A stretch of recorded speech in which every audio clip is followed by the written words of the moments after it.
Selamat malam semuanya. Kembali lagi nih kita di IG Live-nya Calm di sesi kata counselor yang hari ini akan membahas tentang move on dari mantan. Nah, sebentar aku tulis topik hari ini dulu ya.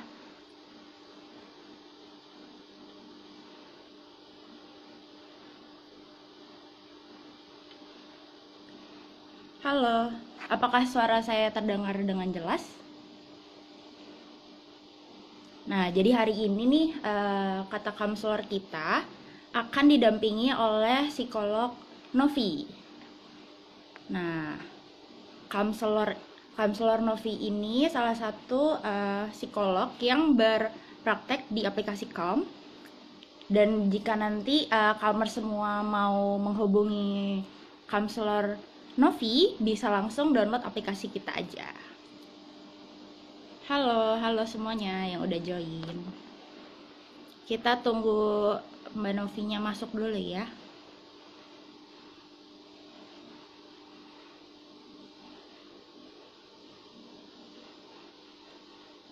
Nah, jadi hari ini kan kita akan membahas seputar move on dari mantan nih ya. Nah, kenapa sih kita kok bahas move on dari mantan gitu ya?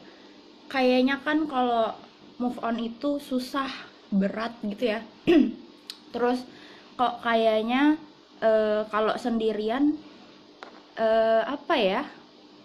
Sangat berat gitu ya kalau untuk dilakukan. Makanya nih kita bahas sama ahlinya yang bisa bantuin kita semua untuk melewati masa move on tersebut. Nah, oke.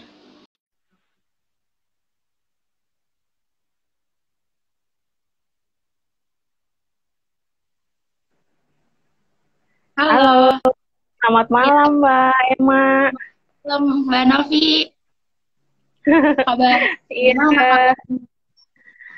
baik, Alhamdulillah. Mbak Emma bagaimana? Kabarnya sehat? Sehat, puji Tuhan. Kita malam Oke, ini bisa kesempatan ya untuk live iya, bareng.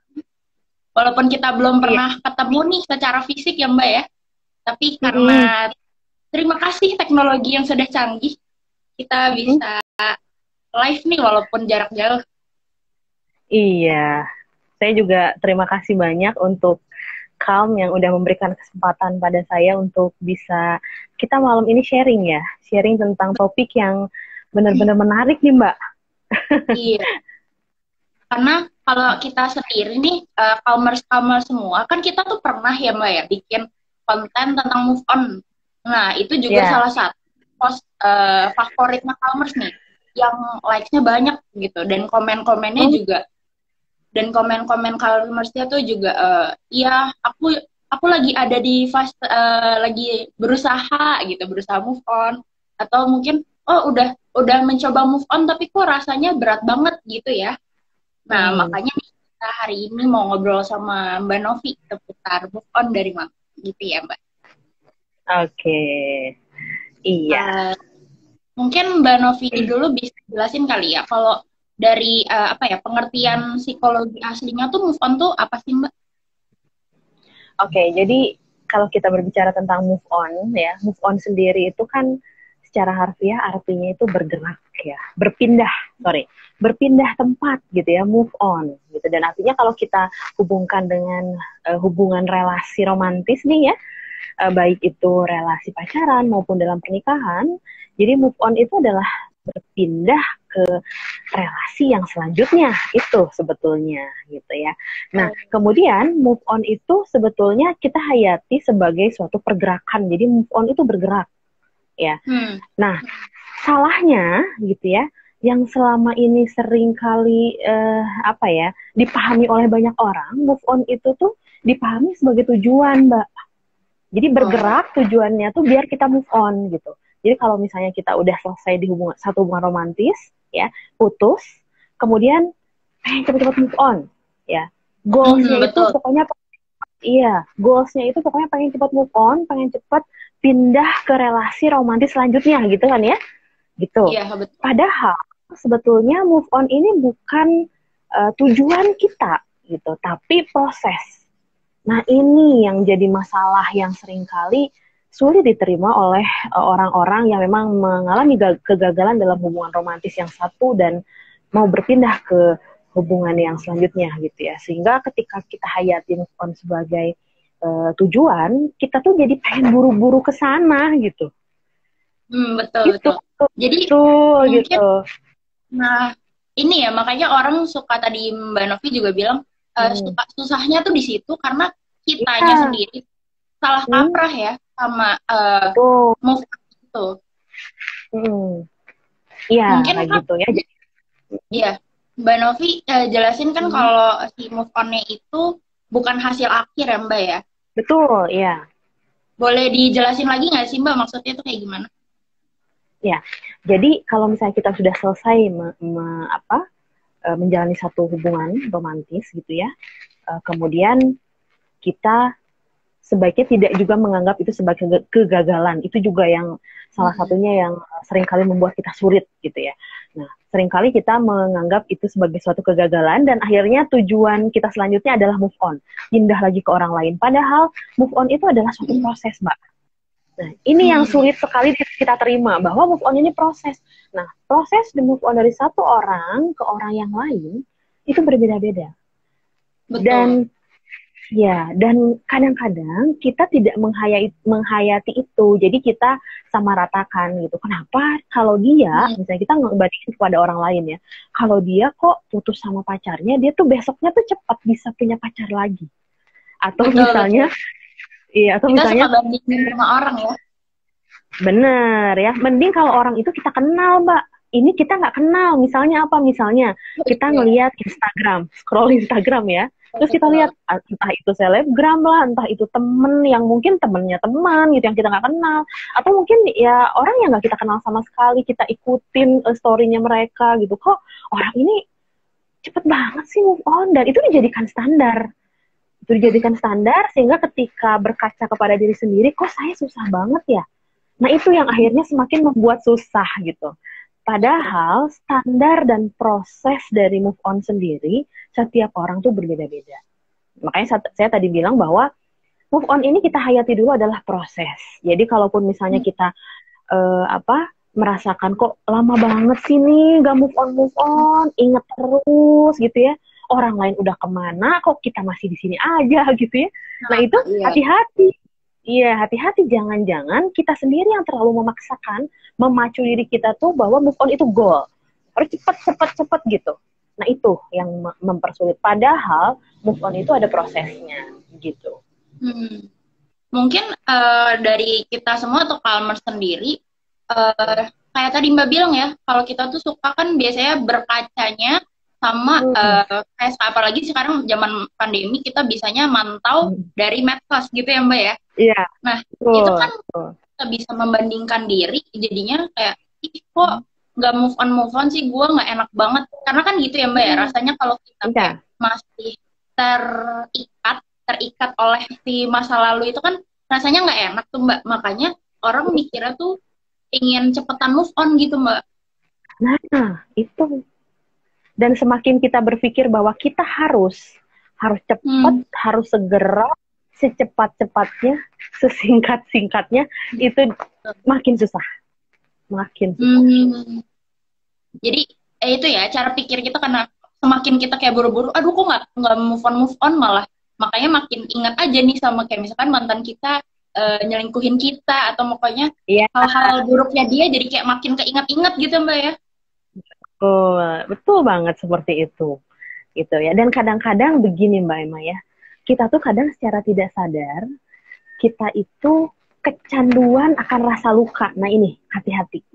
Wah. Ada, iya, ada orang-orang yang ketika dia dilukai, ya, dia itu merasakan banget bahwa, aduh, saya tuh sedih, ya, Hmm. menderita banget, gitu ya. Nah, itu ada, gitu. Jadi, kayaknya kalau lagi sedih, menderita, diem di pojokan, rebahan, dengerin lagu melo, udah lengkap, gitu ya. Oh, Nah, itu jadi betul. ada orang-orang seperti itu, gitu. Ditambah lagi mungkin pada karakteristik orang tertentu, ketika dia berada dalam satu keterpurukan tadi ya, mengalami kegagalan dalam hubungan romantis, nanti orang lain tuh tiba-tiba banyak yang nanya, banyak yang berempati. Nanti Betul, orang ini betul. suka lagi.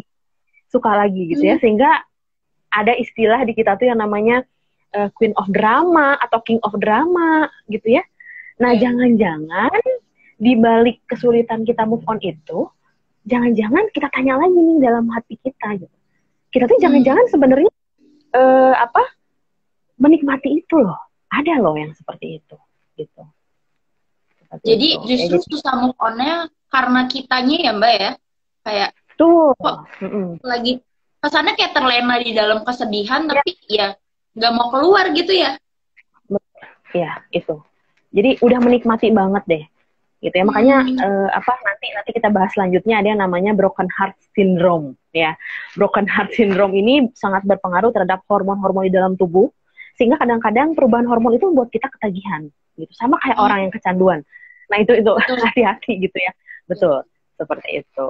Oke, nanti itu menarik tuh. Nanti kita bahas di belakang ya, Mbak ya.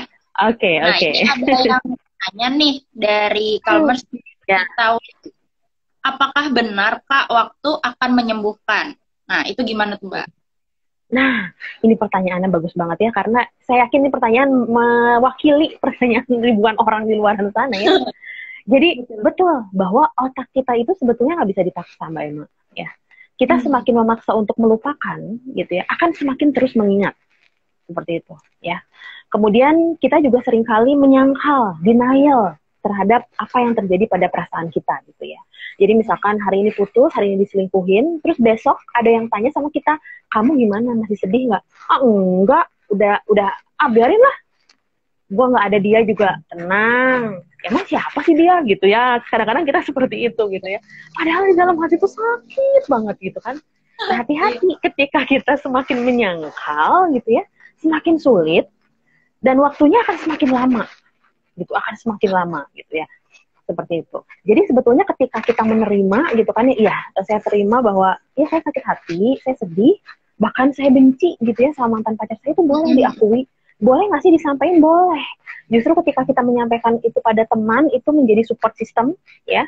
Makanya gunanya support system itu penting banget gitu ya untuk mensupport kita untuk bisa move on gitu, karena di situ kita tidak menyangkal perasaan kita gitu kan, dan akhirnya kita menerima apapun yang kita rasakan, dan lambat laun ya itu tuh otak kita tuh akan beradaptasi dengan itu. Karena sebetulnya otak kita tuh kan akan menangkap hal-hal yang familiar ya. Jadi otak kita nih bisa kita setting sendiri. Jadi salah tuh kalau misalkan ada yang bilang bahwa saya orangnya udah seperti ini, saya nggak akan bisa berubah deh selama-lamanya. Enggak gitu ya. Bahwa kita sebetulnya bisa mengontrol pikiran kita gitu. Nah, kemudian ketika kita menyangkal tadi ya, bilang kita nggak apa-apa, kemudian bilang kita baik-baik aja, padahal dalam hati kita tuh kita masih sakit ya. Nah itu otak tuh akan tahu, otak akan mendetek itu gitu, dan akhirnya ingat lagi gitu. Seperti itu. Ya jadi memang waktu itu memang menyembuhkan. Semakin kita kayak tadi ngomong, enggak, udah nggak apa-apa kok, aku udah bisa cari hal lain gitu. Malah makin diingetin ya sama otak kita ya. Banget. Nah, ini ada beberapa nih Mbak masuk, ada di question box juga, aku tampilin ya.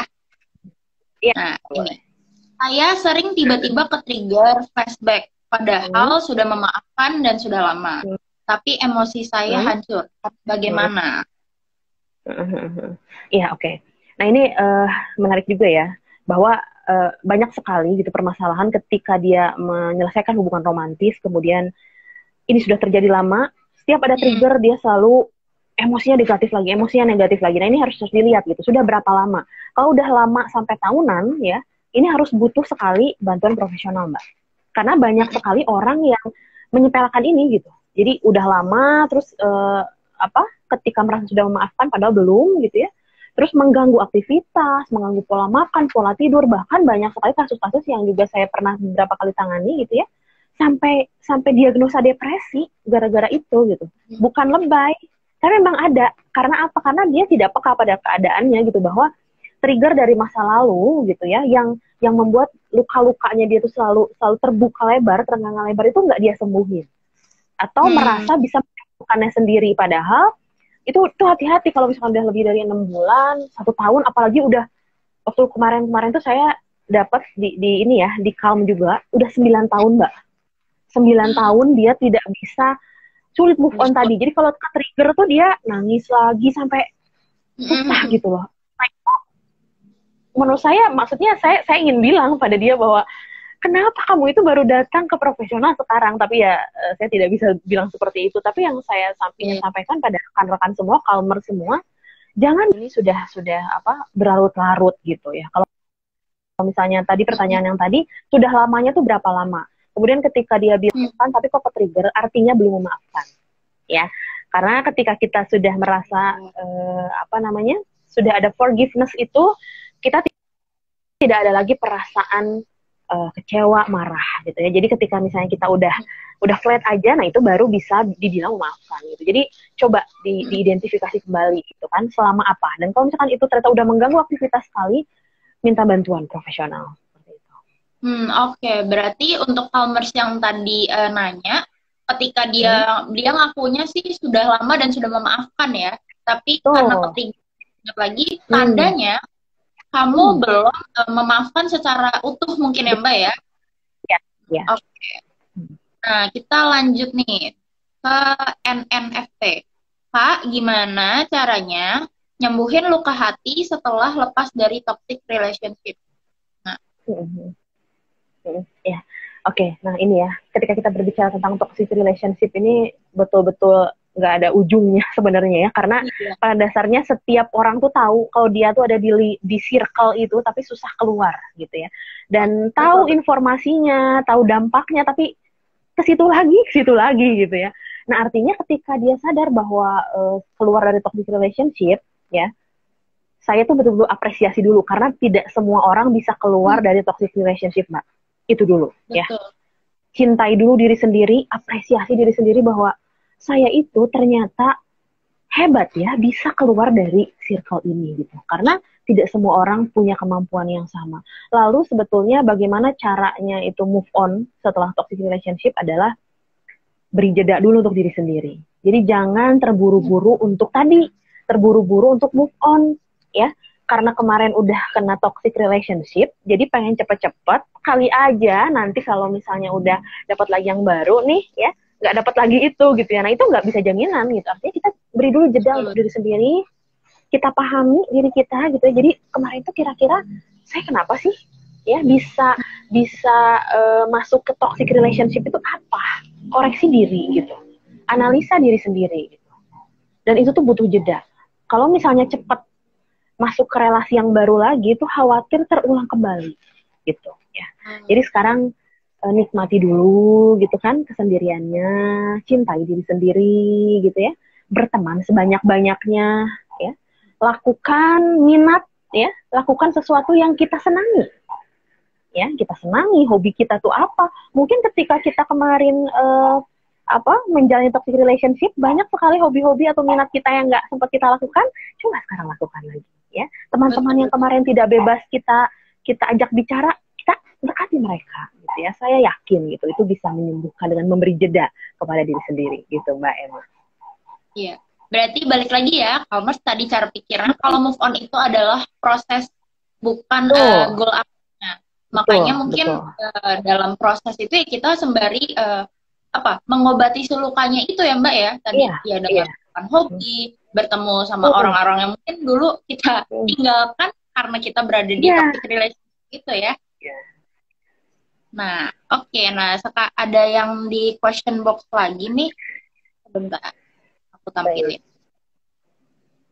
Nah, Kak, apakah bisa cowok dan cewek bersahabat tanpa ada perasaan? Apakah bisa? Menarik ini.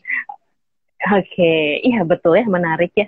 Karena banyak modus gitu ya, banyak modus perempuan dan laki-laki itu kita hanya sahabat, kita hanya kakak adikan gitu ya. Tapi di balik itu ada maksud, nah itu ya.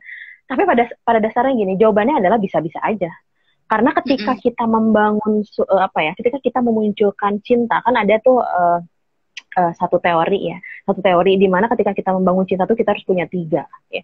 Punya passion, punya intimacy, sama punya komitmen. ya. Passion itu adalah ketertarikan secara fisik, gairah gitu ya. Perempuan suka sama laki-laki itu karena dia suka sama fisiknya, laki-laki juga demikian. Kemudian intimacy yaitu kenyamanan, kedekatan ya. Kenyamanan, kedekatan itu adalah kok nyaman ya deket dia, kok nyeritain apa aja, kok saya bisa terbuka gitu ya. Terus yang ketiga tuh harus komitmen. Komitmen tuh apa? Artinya bisa memiliki suatu pemikiran bahwa ketika saya sudah menjalani relasi romantis dengan orang ini, saya tidak boleh lagi menjalani dengan orang lain, itu komitmen gitu. Nah, ketika seseorang membangun cinta dalam hubungan relasi romantis, itu harus ada 3 itu. Nah, kemudian pertanyaannya, perempuan dan laki-laki bisa nggak gitu ya, tanpa ada perasaan? Perasaan apa dulu gitu. Kalau misalnya ternyata dari perempuan dan laki-laki ini dipenuhi tadi 3 gitu ya, kok saya kayaknya tertarik sama dia gitu ya, secara fisik, secara gesturnya dia saya tertarik, kok nyaman juga, kok ada dorongan untuk ingin membangun komitmen, nah berarti itu sangat memungkinkan untuk membangun cinta gitu ya, hubungan relasi romantis. Tapi ada juga kan sahabat ya, sahabat itu kan dia nyaman ya, ya udah nyaman aja gitu. Kamu tertarik nggak sama dia?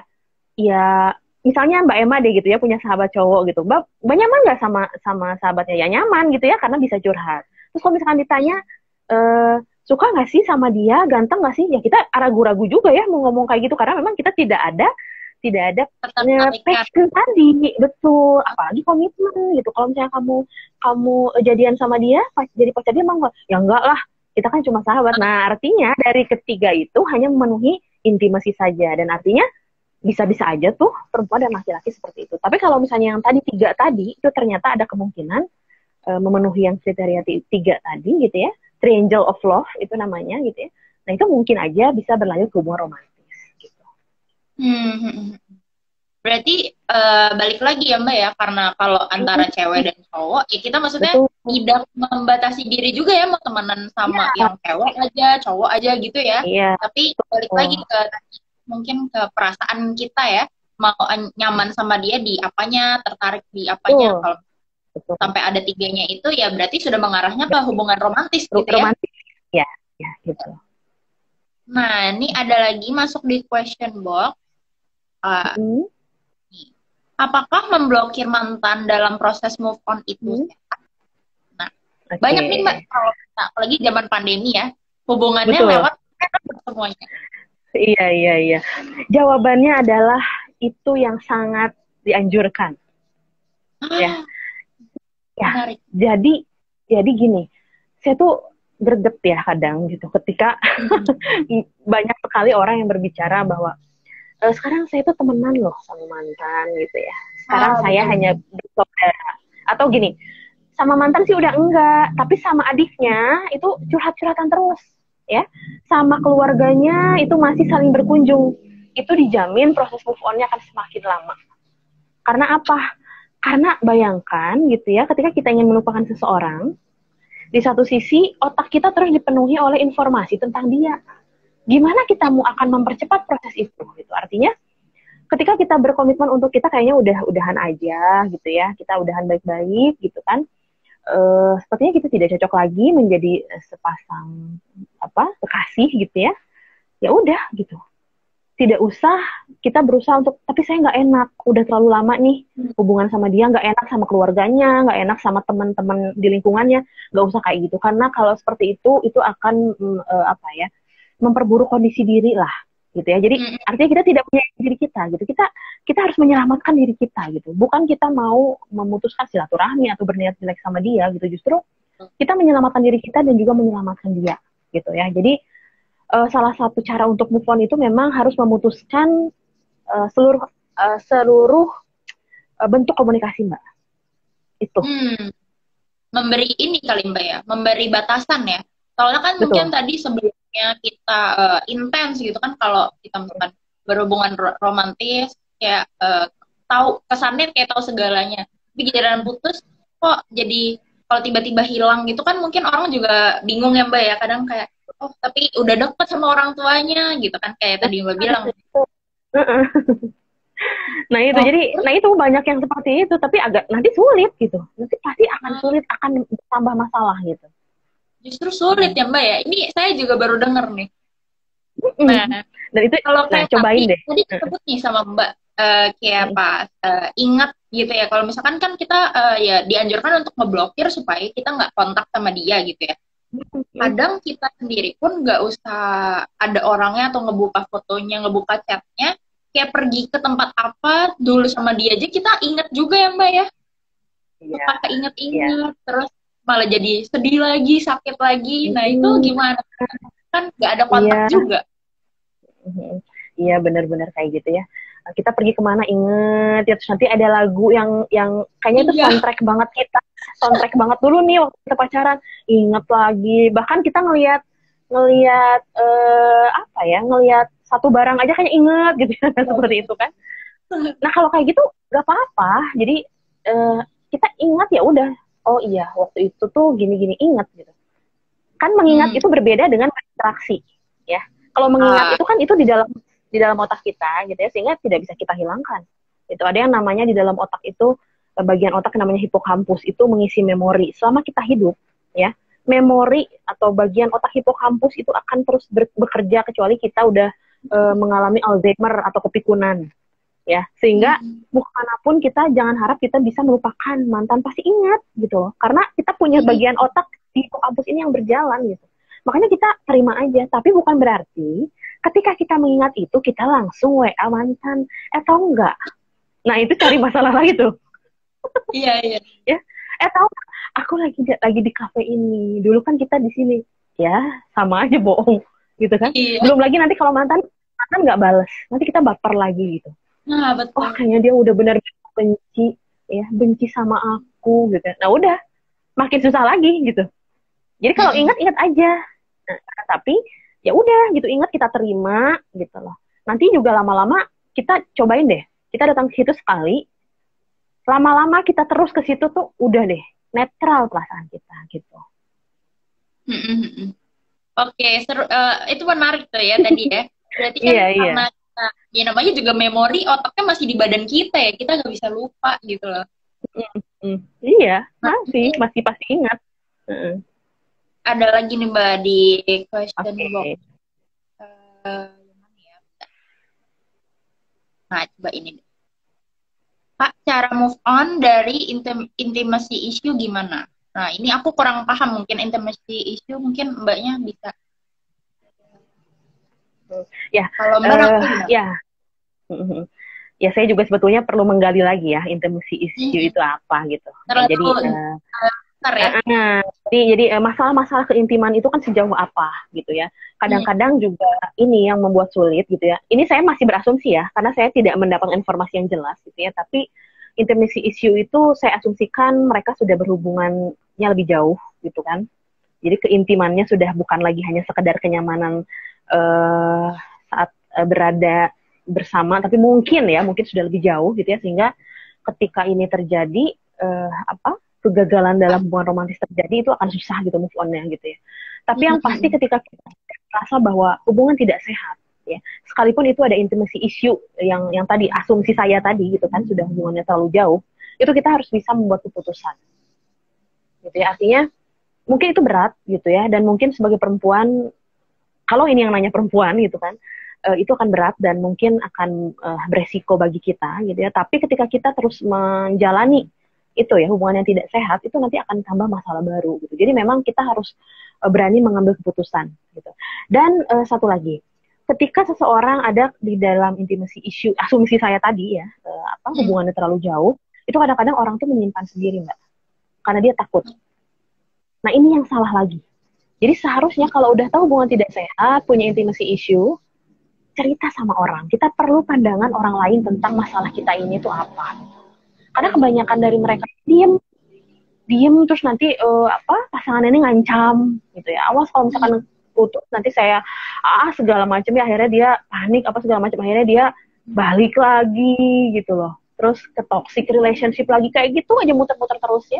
Karena dia nggak pernah berani bilang gitu. Makanya support system itu sangat penting, terutama di hubungan yang ini gitu.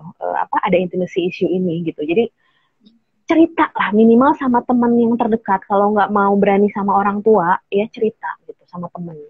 Kalau misalnya nggak berani juga, takut dijudge, ya minta bantuan profesional. Cerita Hmm. sama orang terpercaya, cerita sama psikolog konseling gitu. minimal punya pandangan baru, dia bisa nge-reframe bahwa benar apa salah sih keputusan yang harus saya buat gitu ya. Nah, mungkin jawaban Mbak Novi tadi juga ada nih ya komen dari Anissa.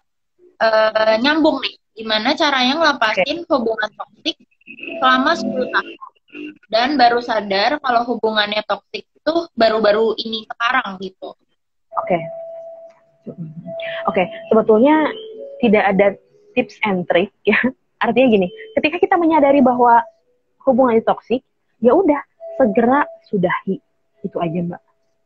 Jadi jangan lagi misalkan ini baru sadar nih ya 10 tahun tuh ternyata saya terperangkap pada toxic relationship. Aduh gimana ya, udah 10 tahun sayang banget gitu kan. Nah itu jangan gitu. Kalau kita udah sadari itu toksik gitu kan, langsung aja ambil keputusan, putus gitu. Gitu. Ya karena semakin kita banyak pertimbangan, ya, apalagi pertimbangannya tuh hanya berputar pada ini ya pemikiran sendiri, nggak sharing sama teman, nggak minta bantuan profesional, nggak sharing sama orang lain, itu kita sendiri kita tanya sendiri, jawab sendiri, self talk kita gitu ya, biasanya itu balik lagi gitu, dia akhirnya keseret lagi ke topik. Ya? Betul. Jadi udah mulai saat ini ketika sadar udah langsung putuskan aja gitu. Berarti tadi ya Anissa ya balik lagi ke langsung lakukan keputusan ya, tindakan. Betul, gitu ya. Betul. Nah ini ada yang nanya dari RLOF 17. Mbak, kita sebenarnya bisa move on dari mantan nggak sih? Atau sebenarnya kita move forward with it? Oke. Bisa dong, bisa banget gitu loh. Kita bisa move on dari mantan, itu bisa banget ya. Karena kita itu yang mengontrol pikiran, perasaan, dan perilaku itu kita. Ya, jadi yang memutuskan bisa atau tidak ya kita juga gitu. Cuman tadi ya, kembali lagi bahwa move on itu bukan tujuan, ya proses. Artinya ketika menjalani proses itu ya kita harus mau menjalani itu gitu. Ya, karena proses dari proses dari move on itu memang nggak mudah gitu ya. Oh ya, tadi saya juga belum bahas ya. Boleh bahas sedikit ya tentang prosesnya gitu. Boleh, jadi ada yang namanya proses move on itu, yang pertama adalah denial ya. Jadi pertama tuh biasanya kita akan menyangkal dulu bahwa kita putus gitu ya. Kayaknya enggak nih, kayaknya ini putus cuma sebentar deh. Nanti juga kayaknya kita balikan lagi deh. Kayaknya ada harapan deh buat balikan lagi. Gitu. Jadi masih denial, masih nyangkal gitu kan. Atau misalnya ketika sekarang putus, besok tuh masih yang kayak mimpi sih, ini bener nggak sih? Berharap banget ini tuh bukan kenyataan gitu ya. Jadi kita denial gitu, masih denial.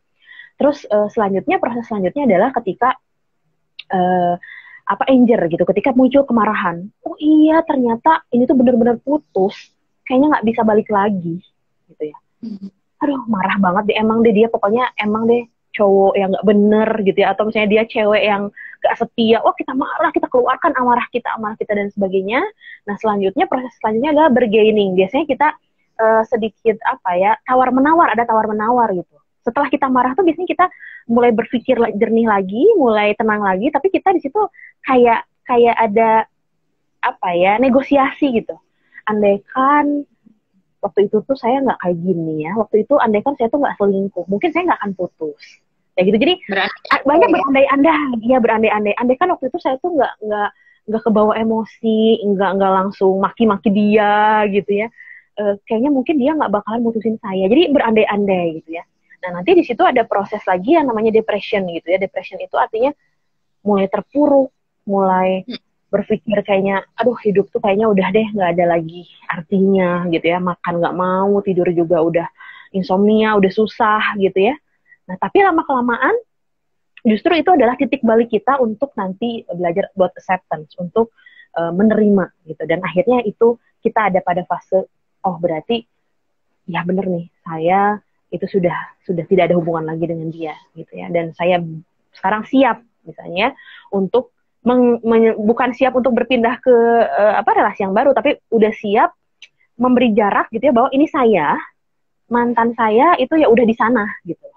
Kalau sebelum-sebelumnya kalau proses sebelumnya masih seolah-olah kita tuh masih diseret-seret ya dengan kenangan dia. Nah, ketika kita accept itu adalah kita menerima gitu bahwa oh ya, sekarang saya punya kehidupan sendiri gitu kan, punya apa namanya permasalahan sendiri, masa depan sendiri, dan saya masih punya masa depan yang baik gitu. Saya berharga, saya patut bahagia seperti itu. Itu mulai udah acceptance. Jadi Mungkin bisa kok. ya, move on-nya itu karena tadi prosesnya panjang nih ya dari ceritanya Mbak. Mungkin Calmers yang tadi juga masih ada di salah satu titik itu ya. Titik dari proses. Iya. Nah, ini ada nih nyambung sama yang tadi. Fatana. Saya setiap malam suka negative thinking lalu menjadi susah tidur. Nah, mungkin ini karena kayak tadi Mbak bilang ya, kita masih suka kepikiran, keingetan gitu. Terus jadinya tidur gitu Mbak ya. Iya, jadi ketika kita patah hati ya, dari kita mengalami kegagalan dalam hubungan romantis, itu di dalam tubuh kita tuh ada hormon yang berubah, Mbak. Ya, jadi kan ketika kita jatuh cinta, ketika kita nyaman dengan pasangan, itu yang namanya hormon dopamin dan oksitosin itu lagi tinggi-tingginya gitu. Artinya kita bahagia gitu ya, kita nyaman, itu tinggi gitu, sehingga kita biasanya kalau mau ketemu sama pasangan tuh seneng gitu ya, makan juga semangat gitu dan sebagainya. Nah, ketika kita mengalami patah hati tadi, itu hormon dopamin sama oksitosin itu langsung turun drastis gitu. Dan akhirnya memicu yang namanya hormon kortisol di dalam tubuh kita. Itu hormon stres. Dan itu jelas berpengaruh terhadap fungsi dari tubuh kita. Ya, makanya kenapa nggak bisa tidur, makanya jadi nggak nafsu makan, diajak jalan nggak mau, diajak keluar males, kayaknya mager, bahan dulu ya, menghayati kegalauan ini gitu kan, seperti itu ya. Nah, jadi itu sebetulnya adalah pengaruh dari itu tadi, hormon kortisol yang mendominasi tubuh kita gitu. Itu. Dan caranya seperti apa sih kita gitu ya untuk menurunkan hormon kortisol itu? Yang pertama tuh apa coba? Bergerak. Bergerak tuh maksudnya kita gerak gitu, nggak yang ketika kita patah hati kita ngerem melulu di kamar 7 hari 7 malam, ibaratnya gitu ya. Nggak. Kita keluar rumah, minimal kalaupun misalnya nggak bisa jalan-jalan, keluar rumah, olahraga. Ya memang bawaannya pasti lemas karena hormon-hormon oksitosin dopaminnya tuh nggak terangsang. Tapi ketika kita keluar rumah, ketika kita bergerak, bertemu orang, bahkan hanya sekedar jalan kaki pagi dan mendapat sinar matahari, itu bisa ya menaikkan hormon-hormon kebahagiaan. Ya.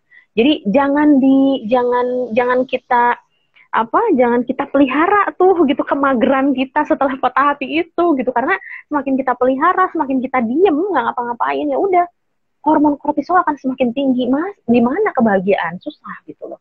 Nah, akhirnya tadi ya susah tidur. Nah, kalau susah tidur itu kan biasanya kita yang kepikirannya jadi macam-macam ya, gitu, negatif thinking gitu. Dan akhirnya kadang-kadang terus nanti nyalahin diri sendiri. Nah, itu yang paling mengkhawatirkan tuh itu gitu kan. Nanti udah mulai mikir bahwa oh ya berarti memang saya susah move on karena memang saya tuh orangnya nggak berharga kali ya gitu. Nggak ada gunanya kali gitu. Nah, seperti itu. Nah, itu hati-hati ketika udah mulai punya perasaan seperti itu. Karena kalau kita, ini kan ada juga nih yang ngomong, iya pantesan aja Bu kalau saya lagi galau suka begadang gitu kan. Terus bawaannya lemes, nggak mau ngapa-ngapain, mager gitu. Iya, itu bener banget.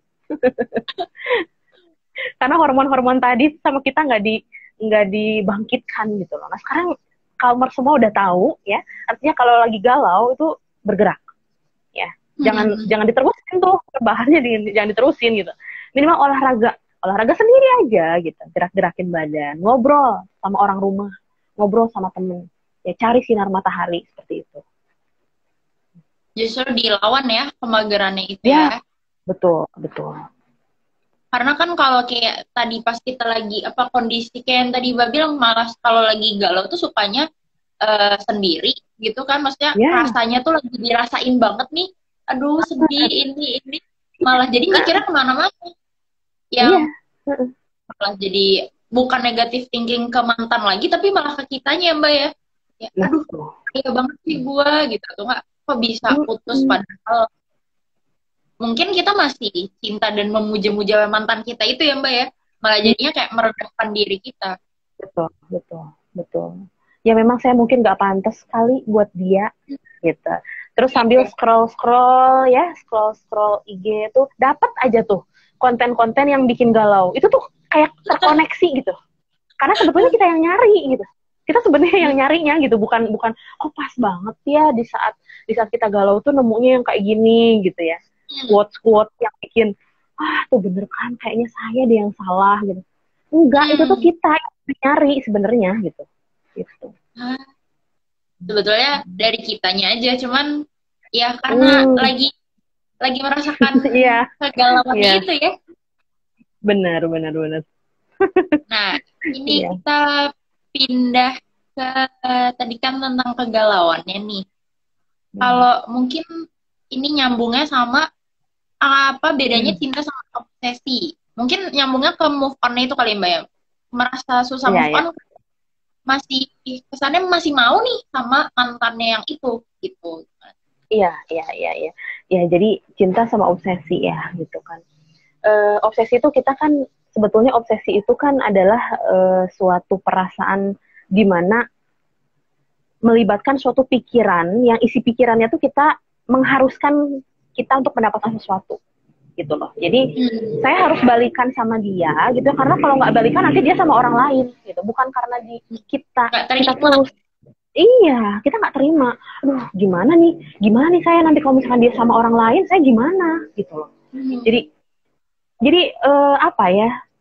Nggak objektif lagi penilaian tentang atau perasaan cintanya gitu, tapi obsesinya itu loh. Dan biasanya obsesi ini adalah biasanya dibumbui oleh banyak faktor-faktor di pinggirnya gitu ya, di sisi-sisi lainnya gitu. Misalnya kayak tadi, kalau misalkan putus gimana nih gitu kan, nanti malu dong sama teman-teman gitu. Semua teman-teman saya punya pacar, ada loh yang kayak gitu ya, sehingga dia gimana pun juga jangan putus, biarin lah toxic relationship juga ya masuk di hubungan yang gak sehat juga, biarin daripada jomblo. Kan banyak yang seperti itu Mbak.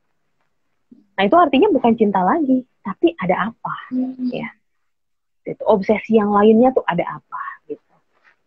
Seperti itu. Berarti kayak tadi, apakah awalnya datang dari cinta Mbak, terus lama-lama malah jadi obsesi gitu kah?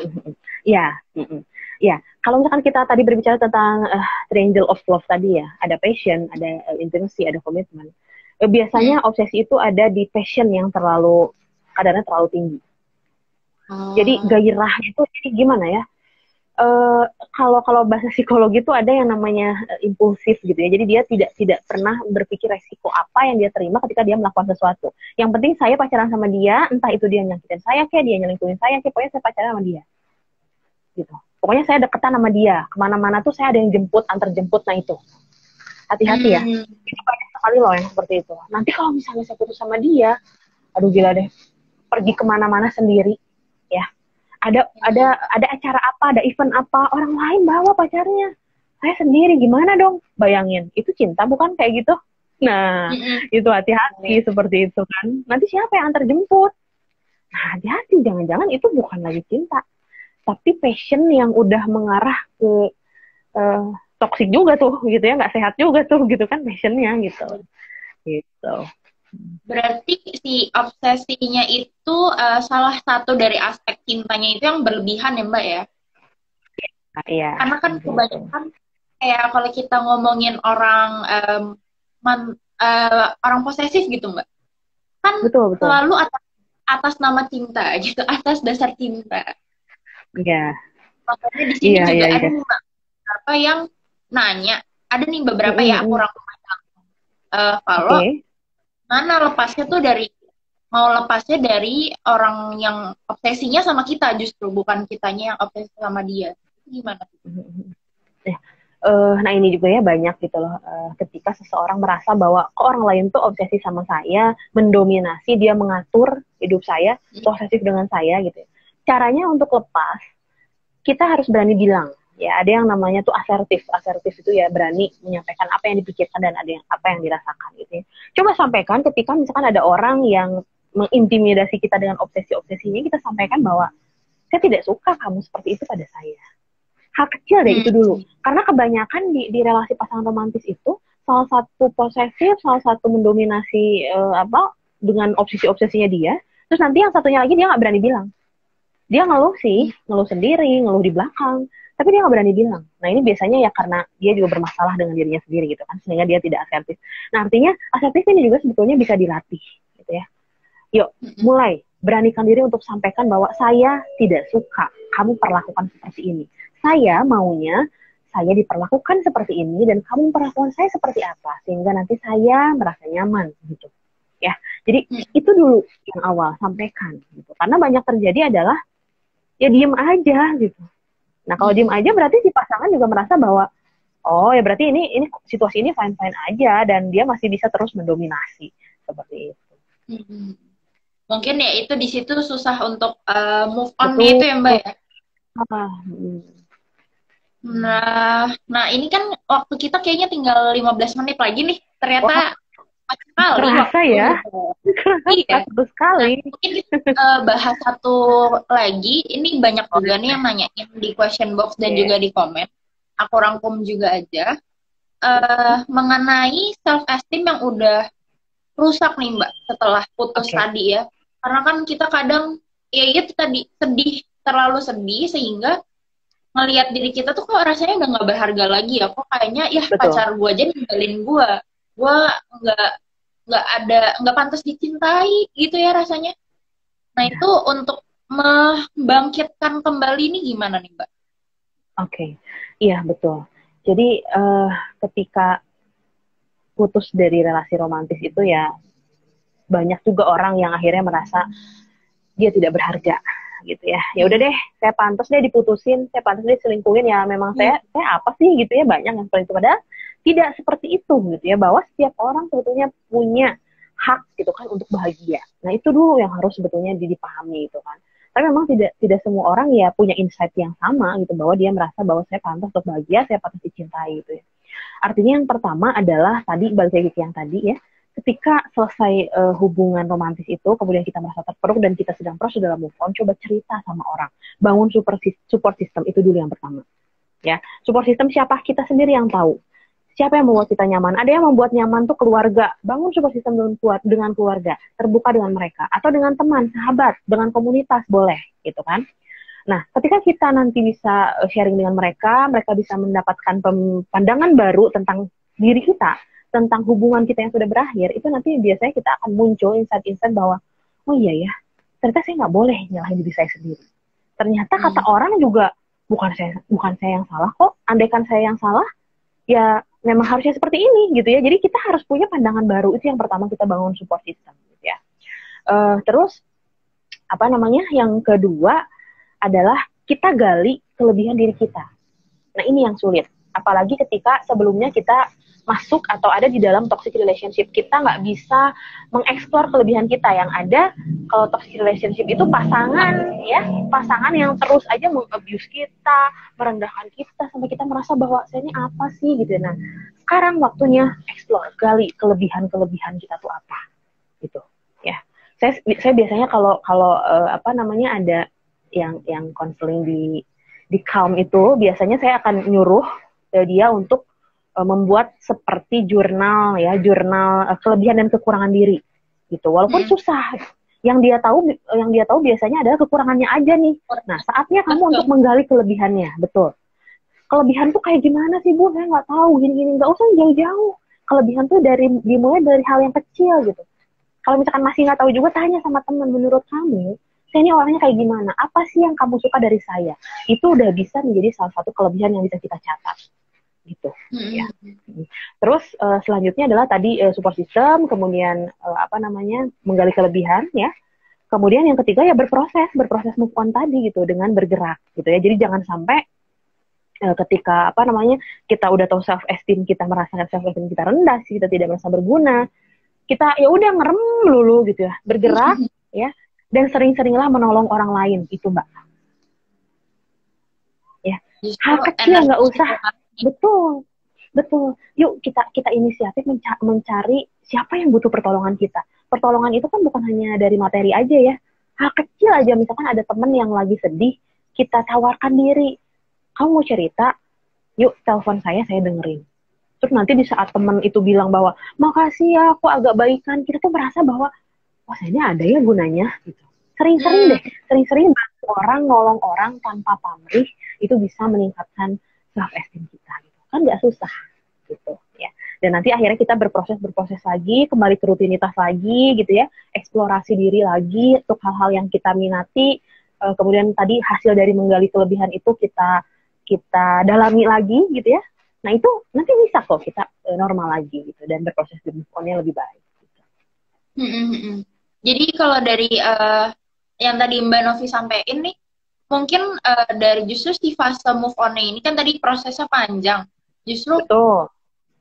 itu adalah proses kita menjaga jarak sama si mantan. Dan justru inilah waktunya kita untuk explore diri kita ya Mbak ya? Betul.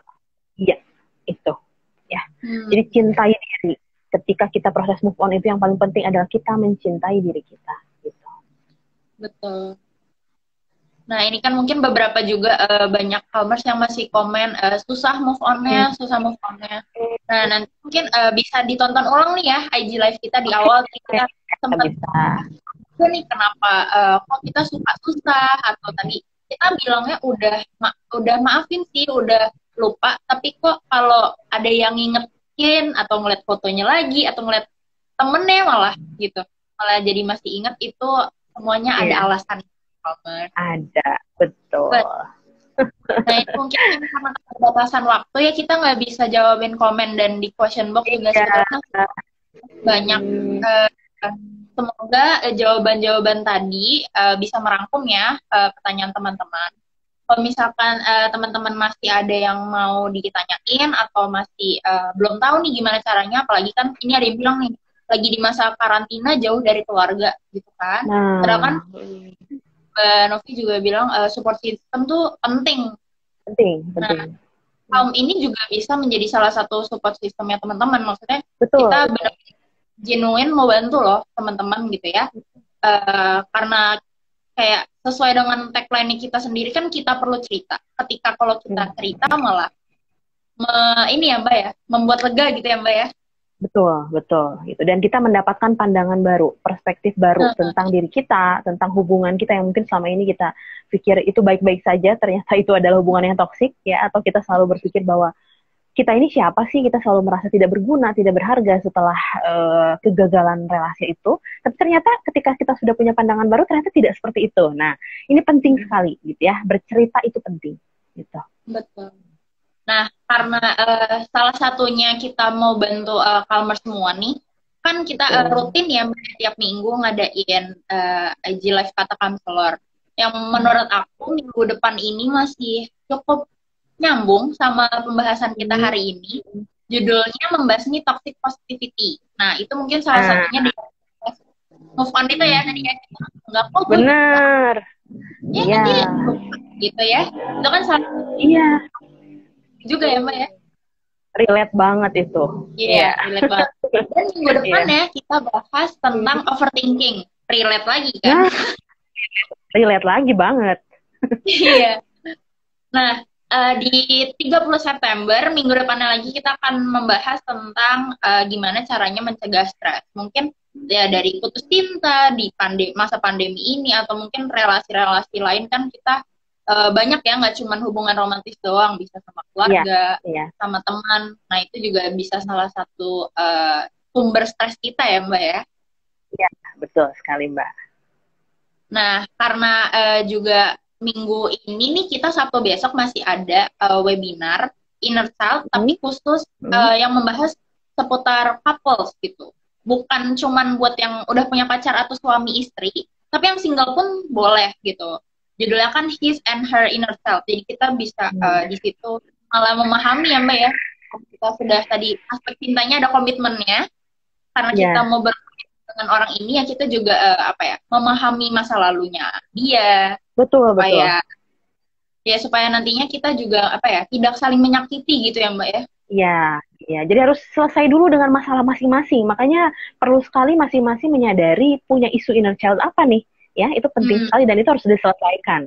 Makanya penting banget tuh, jangan sampai nggak ikut webinar itu ya.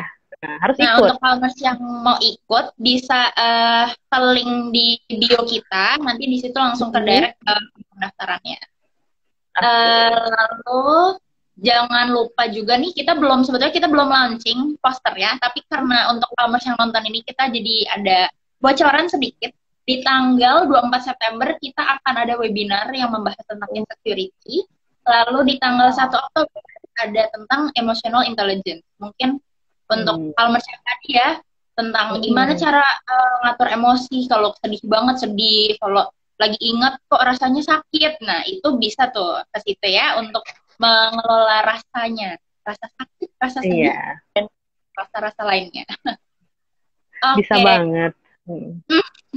Nah, oke, jangan lupa juga nih, kita kan tadi ya menekankan sekali kalau Kalmers memang merasa sudah sangat sulit atau masih rasanya terjebak di dalam toxic relationship yang udah, apalagi yang udah lama ya, susah keluarnya dan masih bingung tadi cara untuk membuat keputusan atau ngasih tahu pasangan kita mau udahin hubungan ini, bisa banget download aplikasi Calm di Google App Store dan Google Play Store dan Apple App Store. Nah, di situ nanti bisa ketemu juga nih sama Mbak Novi ya di situ ya. Iya, Nanti iya. akan kita kirimkan kode counselornya biar Mm-mm. langsung terhubung dengan Mbak Novi gitu. Iya, baik. Terima kasih ya Mbak Novi, malam ini seru sekali pembahasannya dan Iya, semoga seru banget. Ya kerasa waktunya udah habis aja ya. iya cepet banget.